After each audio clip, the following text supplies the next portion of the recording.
Welcome to Drive Time. So we were sitting there yesterday doing our show on AM 1040, 3 to 6. I guess it was about 4:45 when the first tweet came in that the Boston Red Sox had signed David Price to a 7-year, $217 million contract. Unbelievable. $31 million a year for David Price. Did they pay too much?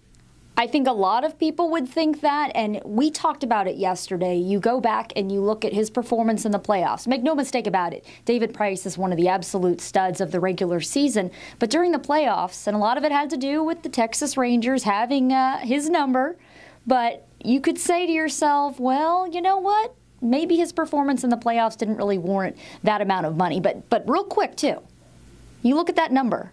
That's about half, not quite half of what the Rays have for their entire payroll.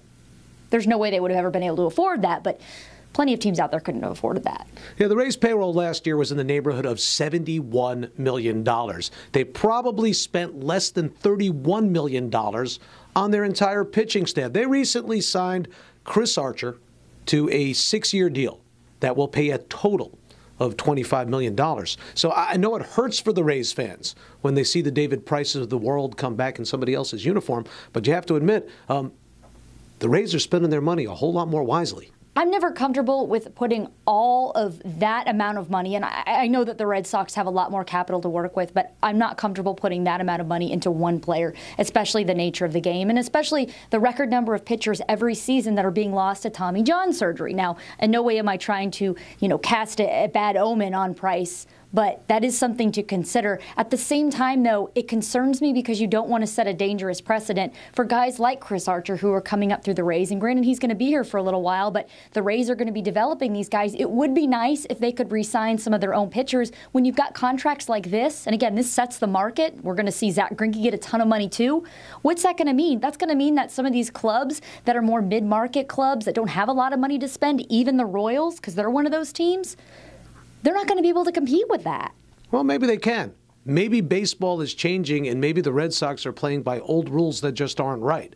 The Kansas City Royals won the World Series with the number 15 payroll in baseball. The Houston Astros, playoff team last year, they were all the way at the bottom of the payroll. Pirates didn't have a big payroll either, and they were able to make the playoffs. So maybe, and look at the Dodgers. They spend all of that money, and what has it gotten them? Nothing. So maybe the Red Sox did overpay. They did, actually. They paid $17 million more than the next team the St. Louis Cardinals was willing to offer, and they got a 30-year-old pitcher who will be 37 when the contract is over. They were so desperate to get David Price, who has never won a playoff game, who's going to be a left-handed pitcher pitching in Fenway Park. They were so desperate, they gave him an out after 3 years. If he does stick around, he'll be 37 when the contract is over. Thinking about it in this case, for me, the price isn't right. I could see a pitcher pitching out of the pen at 37 years of age, but there's no way he's going to be able to be your ace. There's no way he's going to be able to give you 6-7 innings during that time span. He's going to be older. He's not going to be able to recover quickly. So that's where that's concerning, too. And this isn't like a football contract. This money's guaranteed money. So you can't just cut him after just a few seasons there either. He's going to make a lot of guaranteed money. This is Dave Dombrowski doing the spending for the Boston Red Sox, and look what he did to Detroit. I got a feeling in this case the price is wrong.